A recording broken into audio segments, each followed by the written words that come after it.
Hey guys, what's up? It's Winnie here. I am back today with a brand new series for you guys. It's just something that I was thinking about. I'm going to be calling it Expectations versus Reality to test out products and what the brands claim the expectations are for a product versus how the product actually performs in reality.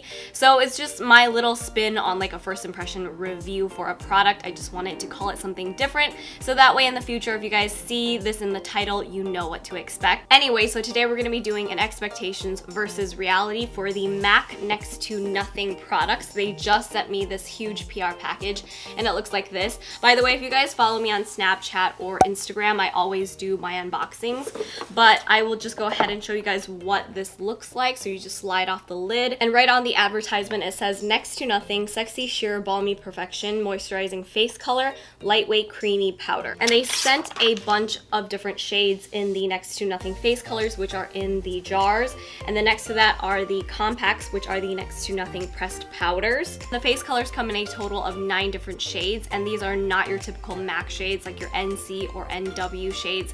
These range from light, light medium, medium, and so on and so forth, and these retail for $31 each. And then for the pressed powders, these will be around $27 each. Alright, so today I'm going to be testing out the shade medium in the face color and the shade medium in the pressed powder because I think these are the best matches for me. And before we get started, I'm gonna go ahead and read the expectations of the product, which is listed here on the product card. Next to Nothing face colors, nourishing ingredients, and opalescent microspheres bring out skin's luminosity, whether worn under makeup or alone. And it says it's going to moisturize, protect skin while diminishing imperfections. And then the Next to Nothing pressed powder offers a creamy, transformative, lightweight formula for a long-lasting, high-comfort wear. And it's also supposed to give you really radiant looking skin. So you guys know the drill. I have no face makeup on, nothing on my face at all, and I just have my eyebrows and my eyes done. And I think I want to try the products on both sides of my face using them differently. So on this side, I'm going to be using the Next to Nothing face color on its own, and then I'm going to follow up with the pressed powder. And then on this side, I'm going to use the face color, and then I'm going to go over the top of it with my foundation, which is the Lancome Tint It All Ultra 24-Hour Makeup, and finish everything off with the pressed powder again. And that way we can see how it looks on both sides, since it does claim that you can wear it alone or underneath your makeup. And my skin is looking pretty decent right now. There are no like crazy blemishes or anything besides just a little bit of discoloration. So I'm just gonna go ahead and use one pump of the face color on the back of my hands. Oops, okay, never mind. It's very runny. Okay, I'm gonna do another pump. It's really, really thin and liquidy, so I'm just gonna go ahead and dot it onto my face. And this side, we're just gonna use it alone. Just from picking it up with my finger on the back of my hand, it feels kind of oily, like it's very slick feeling. So maybe that's where the moisturizing part comes in. But I'm gonna take my damp beauty blender and I'm just going to blend this out. And by the way, I did use all of the product that I squeezed out on the back of my hand. So this is what it looks like on. It's very sheer. I can tell that it may have added a little tiny bit of color to my face to kind of even out my skin tone, but you can definitely still see my skin underneath and some of that discoloration, and my dark circles are still peeking through. It does look really natural, I'll give it that, and it feels pretty good. I'm just gonna do one more pump on the back of my hand and we'll see if that kind of helps build this up a little bit more. I'm not surprised that it didn't provide a ton of coverage. That's not the point of this product anyway, but I'm just curious to see what it looks like with another layer on, so I'm just gonna go ahead and blend this out. So here's what it looks like with the second layer on. You can definitely see that it looks moisturizing because there's a sheen on the side of my face, and I'm gonna give it a few minutes to kind of set because I don't want it to look this shiny, and I hope it doesn't. And compared to the other side of my face, you can see that it did add a tint of color to my skin, and it's kind of evened out the like redness that I have on my cheeks and my forehead, and it's covered up a little tiny bit of my dark circles. I guess I can see why they call it a face color now, because it doesn't really provide any kind of coverage. It just kind of evens out your skin tone with a touch of color. And honestly, I don't wear full coverage foundation on a typical day or anything. I try not to put foundation on my face unless I have to, if I'm like doing something or if I'm filming for you guys.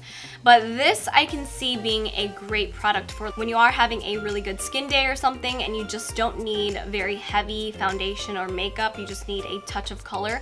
I can see this being something that I reach for, and I'm gonna go in with the pressed powder now. And again, I'm using the shade medium, and it does come with a little compact applicator, but I'm gonna use a large fluffy brush, and I'm just gonna swirl the brush inside the powder. The powder definitely helped take away that shine on my face. I feel like this looks so natural on that this could be my skin. You know what I mean? I'm very surprised because I know that it's not giving me a ton of coverage, but because it does even out my skin tone so much and it still looks and feels so much like my skin that it just looks like I'm having like the best skin day of my life. And I also really like the fact that this powder is not making me look overly powdery and dry, because a lot of times when I apply a powder like this to my face, it'll emphasize a lot of like pores and fine lines and dry patches. But I feel like this looks really, really good. You can see there is a very soft like sheen on my skin, so it makes it look very natural and skin-like. So far, I'm honestly really liking these two products on its own. But let's go ahead and move on to the other side of my face, and I'm just gonna apply 2 pumps of the face color followed by the foundation. All right, so here is the face color alone, and again, I told you guys, it does leave a very shiny finish, but as you can see on the other side, the pressed powder does take care of that, and it also provides you with a little bit more color and coverage. So here it is again on its own, and I'm gonna go ahead and apply 1 pump of my foundation. I've been using this foundation so much, I'm actually almost out of it.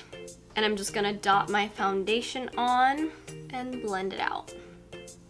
So here's how it looks with the foundation on top of the face color. And I think up close you can really tell that this side is lacking a little bit of the coverage and the color, whereas this side, the foundation has really evened out my skin tone and everything. Although I love this foundation and I think it's very natural looking on, I can tell really up close that obviously this side has foundation on it, as opposed to the other side where I did apply face makeup, but it just looks a lot more natural, like as if my skin just looked this way. I don't know if I'm explaining this very well, because you're obviously wearing makeup, but it's like this side you are doing a no makeup look. I'm just gonna finish off the other side of my face with a little bit of that powder. So this is how it looks with the powder and the foundation over the face color. And up close, I can definitely tell the difference in the coverage. But like I said, I actually don't really mind this look, especially like I said, if you don't need a super full coverage foundation or be super glammed up.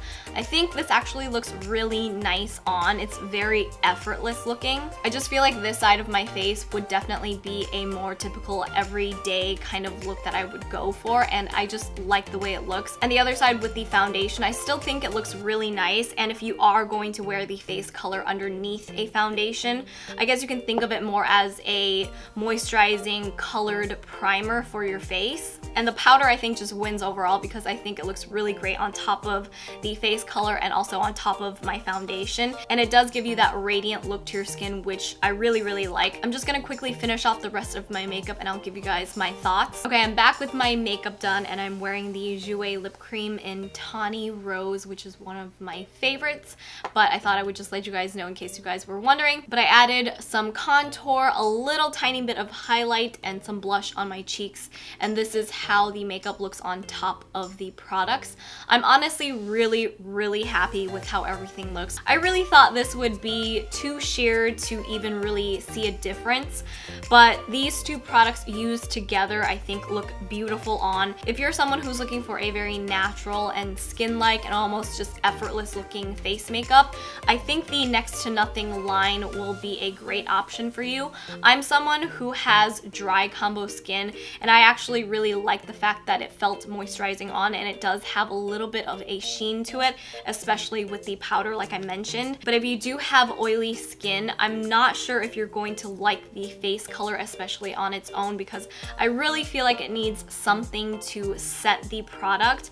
If you're going for that really super dewy kind of look, then I think this is great. But like I said, I preferred something that was a little less shiny, and I feel like the pressed powder really took care of that. And also after testing the face color out with my foundation over the top of it, I feel like I don't see a huge difference with just using this foundation on its own. But again, I feel like the face color is just more of a colored primer for your foundation to go over. So I almost just prefer it on this side of my face, where I just use the next to nothing line on its own, because I feel like if you're going for a very natural look, it does a great job. But if you want to add a little bit more coverage, you can always use a little bit of your foundation with the face color, and I think that'll still give you a really nice finish. Again, overall, I'm really happy with the way it looks. I feel like the makeup looks beautiful, and I also really like the way it feels, because it feels really lightweight on my face. So I think these products really lived up to its expectations, and I hope you guys enjoyed this first episode of the expectations versus reality. Let me know what other products you guys want to see an expectations versus reality video on, and I will be sure to check those out. And don't forget to check out my links for my Snapchat, Facebook, Instagram, and Twitter, which are all linked down below, and I will see you guys in my next one. Bye!